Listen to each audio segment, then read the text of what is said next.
सुप्रभात ओडिशा। नमस्कार बंधुगण, आपण को आम यूट्यूब चैनल पॉलिटिकल आडारे स्वागत। टॉप न्यूज गुड़िक जानापी भिडटी को शेष पर्यंत देखंतु। रविवार ठारू झड़ वर्षा एसबू जिला को येलो वार्निंग। राज्य में एवं तापमात्रा बढ़िया सह ग्रीष्म प्रवाह बा हिट वेव साधारण जीवन यात्रा को प्रभावित करुच्ची। राज्य में एवं हिट वेव जारी रही भारतीय पाणीपाग विभाग सतर्क करिछि। शनिवार झारसुगुड़ा और संबलपुर में प्रबल ग्रीष्म प्रभाव नहीं रेकर्ड अलर्ट जारी कराई। पाणीपाग विभाग सूचना अनुसार शुक्रवार राज्यर गोटे स्थान में तापमात्रा 37 डिग्री किंबा ताठू अधिक रही 40.6 डिग्री सहित झारसुगुड़ा पुणी थे राज्यर सबुठ उत्तप्त सहर पलटि सेहिपरि हीराकुद में 40.2 डिग्री, संबलपुर में 39.9 डिग्री, सुंदरगढ़ में 39.5 डिग्री, सोनपुर में 38.8 डिग्री, बरगढ़ में 38.8 डिग्री, भवानीपाटना में 38.5 डिग्री, नुआपड़ा में 38.5 डिग्री, टिटलागढ़ में 38.5 डिग्री, बलांगीर 38 डिग्री, बारिपदा में 38 डिग्री, तालचेर 38 डिग्री, अनुगुल में 37.7 डिग्री और ढेंकानाल में सर्वाधिक तापमात्रा 37 डिग्री छुईला। परवर्ती खबर, राज्य में बढ़ी चली खरार प्रकोप, ताती रेकर्ड भांगिला झारसुगुड़ा।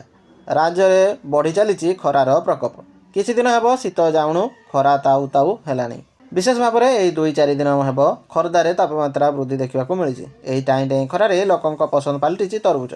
तरबुज टिके खाई लोके शांति पाउछंती। दिन द्विपहर खरा समय लसी तरबुज आदि दुकान में जमुची लोकों भिड़। परवर्ती खबर, युद्ध मध्य हरमुज प्रणाली बाहर प्रस्तुत 22 भारतीय जहाज। पश्चिम एशिया चली युद्ध विश्व शक्ति संकट को आहरी तीव्र कर देछि।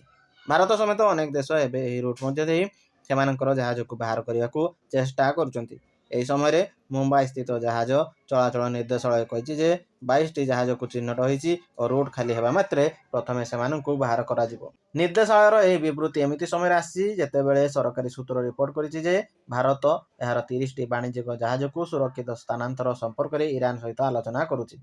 रिपोर्ट अनुसार मोट 28टी जहाज वर्तमान उपसागर अंचल में फसी रही, जहाँ मध्य 24टी हरमुज प्रणाली में पश्चिम भाग में रही। 4टी हरमुज और ओमान उपसागर स्थित पूर्व भाग निकटस्थ जल क्षेत्र में फसी रही। परवर्ती खबर, राजधानी में साइबर ठकों नुआ ट्रेन ट्रस्ट नारे खाईगले कोटी कोटी टंका।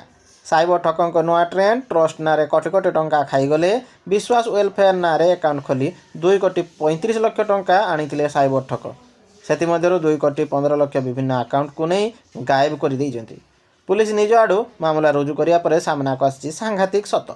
परवर्ती खबर, टोल गेट पास कले देबे अधिक टंका। एप्रिल 1 रु लागू हेबो नुआ नियम। जानतो आपण केते टंका देबे। जदि आपण जातीय राजपथ में बारंबार यात्रा करुचंती तेबे आपणको 1 एप्रिल रु एही पास पई अधिक देय देबाकू पड़िबो। जातीय राजपथ में यात्रा करबा महंगा हेबाकू जाउछि। विशेषकर एप्रिल 2026 ठारू जातीय राजपथ पर उपलब्ध वार्षिक टोल पास महंगा हो। भारतीय जातीय राजपथ प्राधिकरण NHAI वार्षिक टोल पास मूल्य वृद्धि करिछि। भारतीय जातीय राजपथ प्राधिकरण NHAI अनुसार 1 एप्रिल 2026 ठारू लागू हेउथुबा मोटर चालक मानकू एही पास पई पूर्व 3000 मूल्य परिवर्ते 3075 टंका देबाकू पड़िबो। यह नूतन हार 2026-27 आर्थिक वर्ष पर प्रযোज्य हेब। यह पास एक वैध और सक्रिय फास्टैग सहित सज्जित व्यक्तिगत जानवाहन पर उद्दिष्ट। वार्षिक टोल पास पर नूतन हार 2026-27 आर्थिक वर्ष पर प्रযোज्य हेब। परवर्ती खबर, एलपीजी संकट पार्लियामेंट रे विक्षोभ। एलपीजी संकट को नहीं विरोधी एमपी माने शुक्रवार पार्लियामेंट परिसर में विक्षोभ प्रदर्शन करने सह प्रधानमंत्री नरेंद्र मोदी और पेट्रोलियम मंत्री हरदीप पुरी ठारू जवाब मागिछंती। प्रथमे तृणमूल कांग्रेस टीएमसी एमपी माने संसद भवन बाहर पोस्टर धरी और एलपीजी संकट स्लोगान दे विक्षोभ आरंभ करते बेले गैस सिलिंडर जाउची कुआडे बोली प्रश्न करथिले। विक्षोभ रे कांग्रेस समेत इंडिया ब्लॉक रो सहयोगी दल गुड़िकर सांसद माने जोग दैथिले। प्रधानमंत्री मोदी गैस सिलिंडर नहीं उभान हो जाइतिबा एवं आत्मसमर्पण करथिबा से माने अभियोग करथिले।